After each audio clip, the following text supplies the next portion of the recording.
जय श्री कृष्णा। कृष्ण ज्ञान ऊर्जा में आप सबका स्वागत है। तो प्यारे भक्तजनों, हम जो है आगे की कथा को प्रारंभ करते हैं, जिसमें परशुराम और कार्तिवीर्य का युद्ध चल रहा है। इस पर नारायण कहते हैं कि हे नारद, जब भगवान विष्णु महालक्ष्मी कवच तथा दुर्गा कवच को लेकर बैकुंठ को चले गए, तब भृंगुनंदन परशुराम ने पुत्र सहित राजा सहस्त्रसार पर प्रहार किया। यद्यपि राजा कवचहीन था, तथापि वह प्रयत्न पूर्वक ब्रह्मास्त्र के द्वारा 1 सप्ताह तक युद्ध करता रहा और इसके पश्चात वह पुत्र सहित धराशायी हो गया। अब राजा सहस्त्रसार के गिर जाने पर महाबली कार्तिवीर्य अर्जुन 2 लाख अहोशणी सेना के साथ युद्ध करने के लिए स्वयं आ गए। अब वह रत्न निर्मित खोल के आनंदित स्वर्णमय रथ पर सवार होकर अपने चारों ओर नाना प्रकार के अस्त्रों से सुसज्जित करके रण के मुहाने पर डटकर खड़े हो गए। परशुराम ने राजराजेश्वर कार्तिवीर्य को समर भूमि पर उपस्थित होकर देखा। अब वह रत्न निर्मित आभूषणों से सुशोभित करोड़ों राजाओं से घिरा हुआ था। रत्न निर्मित छत्र उसकी शोभा बढ़ा रहा था। वह रत्नों के गहनों से विभूषित था। उसके सर्वांग में चंदन की खोड़ लगी हुई थी और उसका रूप अत्यंत ही मनोहर था और वह महारथ पर खड़ा हुआ मंद मंद मुस्कुरा रहा था। राजा मुनिवर परशुराम को देखकर रथ से उतर पड़ा और उन्हें प्रणाम करके वह पुनः रथ पर सवार हो गया। राज समुदाय के साथ वह सामने खड़ा हुआ। तब परशुराम ने राजा को समयोचित शुभाशीर्वाद दिया और पुनः यूं कहा कि हे राजा, तुम अपने अनुयायियों सहित स्वर्ग में जाओ। तो नारद, इसके बाद वहां दोनों सेनाओं में युद्ध होने लगा। तो परशुराम के शिष्य तथा उनके महाबली भाई कार्तिवीर्य से पीड़ित होकर भाग खड़े हुए। उस समय उनके सारे अंग घायल हो चुके थे। राजा के बाण समूह से आच्छादित होने के कारण शस्त्रधारियों में श्रेष्ठ परशुराम को अपनी तथा राजा की सेना दिख ही नहीं रही थी। फिर तो परस्पर घोर दिव्यास्त्रों का प्रयोग होने लगा और अंत में राजा ने दत्तात्रेय के दिए हुए अमोघ शूल को यथाविधि मंत्रों का पाठ करके परशुराम जी पर छोड़ दिया। उस सैकड़ों सूर्य के समय प्रभावशाली और प्रलयाग्नि की शिखा के सदृश शूल के लगते ही परशुराम जी धराशायी हो गए। उसके पश्चात भगवान शिव ने वहां आकर परशुराम को पुनर्जीवन दान दे दिया। अब इसी समय वहां युद्ध स्थल में भक्तवत्सल कृपालु भगवान दत्तात्रेय शिष्य की रक्षा करने के लिए वहां आ पहुंचे। फिर परशुराम ने क्रुद्ध होकर पाशुपतास्त्र हाथ में ले लिया, परंतु दत्तात्रेय की दृष्टि पड़ने से वे रणभूमि में स्तंभित हो गए। वो अचंभित रह गए कि इस तरह से रणभूमि पर दत्तात्रेय क्यों आ गए। तब रण के मुहाने पर स्तंभित हुए परशुराम ने देखा कि जिनके शरीर की कांति नूतन जलधर के सदृश है, हाथों में बंसी बजा रहे हैं और सैकड़ों गोप जिनके साथ हैं, वो मुस्कुराते हुए प्रज्वलित सुदर्शन चक्र को घुमा रहे हैं और अनेकों पार्षदों से वे घिरे हुए हैं तथा ब्रह्मा विष्णु महेश्वर जिनका स्तवन कर रहे हैं। वे गोप वेशधारी श्री कृष्ण युद्ध क्षेत्र में राजा की रक्षा कर रहे थे। इसी समय वहां आकाश में आकाशवाणी हुई कि दत्तात्रेय के द्वारा दिया हुआ परमात्मा श्री कृष्ण कवच उत्तम रत्न के गुट्टिकाओं के साथ राजा की दाहिनी भुजा पर बंधा हुआ है। अतः योगियों के गुरु शंकर भिक्षा रूप में उस कवच को मांग लेंगे, तभी परशुराम राजा का वध करने में समर्थ हो सकेंगे।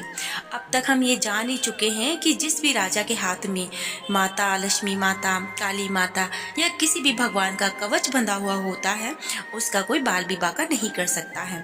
तो उस कवच को खुलवाने के लिए आकाशवाणी हुई थी और उस आकाशवाणी को सुनकर शंकर ब्राह्मण का रूप धारण करके गए और राजा से याचना करके उस कवच को मांग लाए।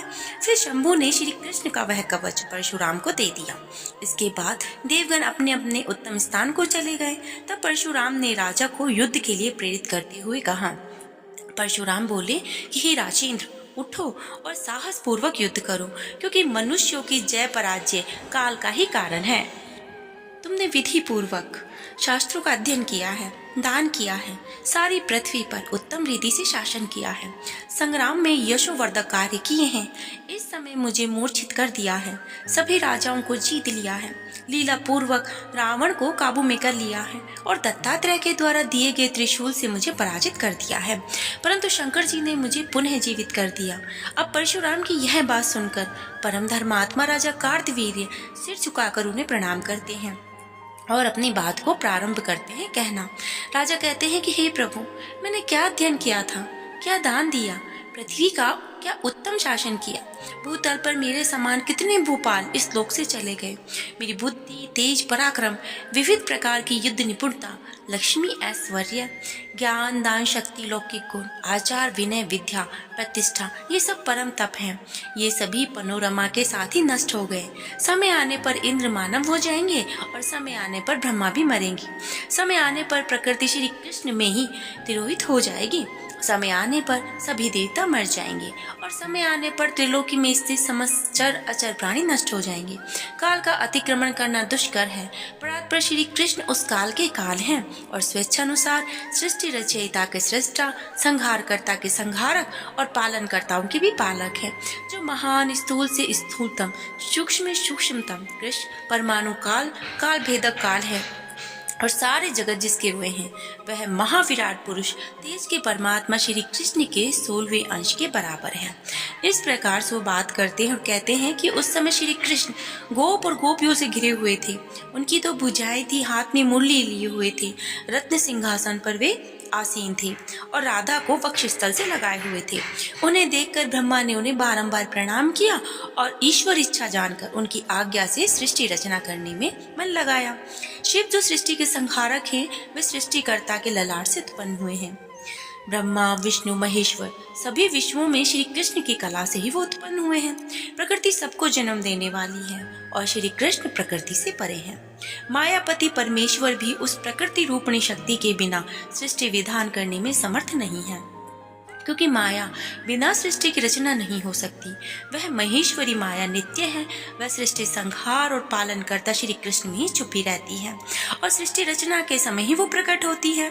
जैसे मिट्टी के बिना कुम्हार घड़ा नहीं बना सकता और स्वर्ण के बिना सोनार कुंडल का निर्माण करने में बिल्कुल भी असमर्थ होता है, वह शक्ति ईश्वर को इच्छा से सृष्टि काल में राधा, पद्मा, सावित्री, दुर्गा देवी और सरस्वती 5 प्रकार से प्राप्त होती है। वह प्राणों से बढ़कर प्रियतमा राधा कही जाती है, जो संपूर्ण लोकों को संपन्न करने वाली परम आनंद स्वरूपा तथा ऐश्वर्य की अधिष्ठात्री देवी है। तो हे लक्ष्मी नाम से पुकारी जाती है, जो वेद शास्त्र योग की जननी, परम दुर्लभ परमेश्वर की विद्या की अधिष्ठात्री देवी है। उनका नाम है सावित्री, जो सर्वशक्ति रूपिणी, सर्व ज्ञानात्मिका, सर्व स्वरूपा और बुद्धि की अधिष्ठात्री देवी है। वे दुर्गनाशिनी दुर्गा कहलाती हैं, जो वाणी की अधिष्ठात्री देवी और सदा शास्त्र ज्ञान प्रदान करने वाली है तथा जो श्री कृष्ण के कंठ से उत्पन्न हुई है, वे देवी सरस्वती कही जाती हैं। उसके पश्चात परशुराम श्री हरि का स्मरण करते हुए ब्रह्मास्त्र सेना का सफाया कर देते हैं। फिर लीला पूर्वक पाशुपतास्त्र का प्रयोग करके राजा की लीला भी समाप्त कर देते हैं। इसी प्रकार परशुराम जी ने शिव जी का स्मरण करते हुए खेल ही खेल में क्रमशः 21 बार पृथ्वी को राजाओं से शून्य कर दिया। परशुराम ने अपनी प्रतिज्ञा की रक्षा करने के लिए क्षत्रियों के गर्भ में स्थित तथा माता की गोद में खेलने वाले शिशुओं, नौजवानों तथा वृद्धों का संहार कर डाला और इस प्रकार राजा कार्तवीर्य श्री कृष्ण के सन्निकट गोलोक को चला गया और परशुराम श्री हरि का स्मरण करते हुए अपने आश्रम को लौट गए। महेश्वर ने 21 बार पृथ्वी को भूपालों से हीन देख तथा राम को फर्श से द्वारा क्रीड़ा करते हुए देखकर उनका नाम परशुराम रख दिया। तो हे नारद, जब देवता, मुनि, देवियां, सिद्ध, गंधर्व, किन्नर ये सभी लोग परशुराम के मस्तक पर पुष्पों की वृष्टि करने लगे, स्वर्ग में दुदुम्बियां बजने लगी और हरि नाम संकीर्तन होने लगा। इस प्रकार परशुराम के उज्ज्वल यश से सारा जगत व्याप्त हो गया। फिर ब्रह्मा, भृंगु, शुक्र, च्यवन ऋषि, वाल्मीकि तथा परम प्रसन्न हुए जमदग्नि ब्रह्मलोक को पधार चुके थे। उनके सारे अंग पुल्यायमान थे और नेत्रों में आनंद पूर्वक आंसू छलक आए थे। वे सभी हाथ में दूब और पुष्प लेकर मंडला शासन कर रहे थे। तब परशुराम ने दंड की भांति भूमि पर लेटकर उन सबको प्रणाम किया। तब क्रमशः तात यूं कहकर पहले ब्रह्मा ने उसे अपनी गोद में बैठा लिया। फिर जगत गुरु स्वयं ब्रह्मा परशुराम से हितकारक, नीति युक्त वेद का सार तत्व और परिणाम में सुखदायक वचन कहने लगे। ब्रह्मा कहते हैं कि हे राम, जो संपूर्ण संपत्तियों को देने वाला, परम उत्कृष्ट, सर्वसम्मत और सत्य है, वह काक शाकोक्त वचन मैं तुमसे कहता हूँ। तो मुझसे सुनना, जो सभी पूजनियों में इष्ट, पूज्यतम और प्रधान है, वह जन्म देने के कारण जनक, पालन करने के कारण पिता कहा जाता है। किंतु मुने, जो पिता अन्नदाता है, वह जन्मदाता पिता से बड़ा है, क्योंकि पिता से उत्पन्न हुआ शरीर अन्न के बिना नित्य क्षीण हो जाता है। माता उन दोनों से 100 गुनी पूज्या, मान्या और वंदनीय होती है, क्योंकि गर्भ में धारण करने और पालन का पोषण करने से वह उन दोनों से बड़ी हो जाती है। अब सुनने में ऐसा आया है कि वह अपने अभिष्ट देव उन सबसे 100 गुना बढ़कर पूज्य होती है। ज्ञान, विद्या, मंत्र देने वाला गुरु अभिष्ट देव से बढ़कर होता है। गुरु पुत्र गुरु की भांति ही मान्य होता है, किंतु गुरु पत्नी उससे भी अधिक पूज्य होती है। देवताओं के रुष्ट होने पर गुरु रक्षा कर लेते हैं, परंतु गुरु के क्रुद्ध होने पर कोई भी रक्षा नहीं कर सकता है। इसलिए गुरु ही ब्रह्मा, गुरु ही विष्णु और गुरु ही महेश्वर, गुरु ही परब्रह्म और ब्राह्मणों से बढ़कर भी प्रिय होते हैं। गुरु ही ज्ञान देते हैं और वो ज्ञान हरि भक्त उत्पन्न करते हैं। इस प्रकार जो हरि भक्ति प्रदान करने वाला, उससे बढ़कर बंधु दूसरा कोई नहीं होता है। अज्ञान रूपी अंधकार से आच्छादित हुए मनुष्य को जहाँ से ज्ञान रूपी दीपक प्राप्त होता है, जिसे पाकर सब कुछ निर्मल दिखने लगता है, उससे बढ़कर बंधु दूसरा कोई नहीं हो सकता। गुरु के दिए हुए मंत्र का जप करने से ज्ञान की प्राप्ति होती है, अतः गुरु से बढ़कर बंधु दूसरा नहीं होता है। उस गुरु से बढ़कर बंधु दूसरा कौन होगा? तो हे पुत्र, श्री कृष्ण तुम्हारे अभिष्ट देव हैं और स्वयं शंकर गुरु हैं, अतः तुम अभिष्ट देव से भी बढ़कर पूजनीय गुरु की शरण करो, जिनसे आश्रम में तुम 21 बार पृथ्वी को भूपालों से रहित कर चुके हो और श्री हरि की भक्ति प्राप्त की है। तुम उन शिव की ही शरण में चले जाओ, जो मंगल स्वरूप, कल्याण की मूर्ति, कल्याण दाता, कल्याण के कारक, पार्वती के आराध्य और शांत रूपा हैं। अपने गुरुदेव उन शिव की शरण में जाओ। तुम्हारे इष्ट देव जो गोलोकनाथ भगवान श्री कृष्ण हैं, वे ही अपने अंश से शिव का रूप धारण करके तुम्हारे गुरु हुए हैं, अतः तुम उनकी ही शरण में जाओ। हे बेटा, समस्त प्राणियों में श्री कृष्ण आत्मा है, शिव ज्ञान है और मैं मन हूँ, और विष्णु की सारी शक्तियाँ संपन्न प्रकृति प्राण है, जो ज्ञानदाता, ज्ञान स्वरूप, ज्ञान के कारण सनातन मृत्यु को जीतने वाले और काल के भी काल है। उन गुरु की तुम शरण में चले जाओ। इस प्रकार से उन गुरुदेव की शरण ग्रहण करो।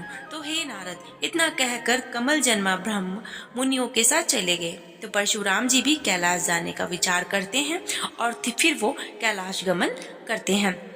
इस पर नारद जी से नारायण कहते हैं कि हे नारद, श्री हरि का कवच धारण करके जब परशुराम ने पृथ्वी को क्षत्रियों से रहित कर दिया, तब वे अपने गुरुदेव शिव को नमस्कार करने और गुरु पत्नी अम्बा शिवा को तथा दोनों गुरुपुत्र कार्तिकेय और गणेश्वर को, जो उनके गुणों में नारायण के समान थे, देखने के लिए कैलाश चले जाते हैं। और भृंगुवंशी महात्मा मन के समान वेग वाले थे, अतः वे उसी समय उनके साथ कैलाश पहुँचते हैं। अब उनके साथ जाने पर गणेश जी के द्वारा उनको रोका जाता है और उनके साथ वार्तालाप किया जाता है, जो कि हम कल के अध्याय में सुनेंगे। आप सभी को श्री हरि स्वस्थ रखे और आप सबके मनोरथ पूर्ण करें। जय श्री कृष्ण। राधे राधे।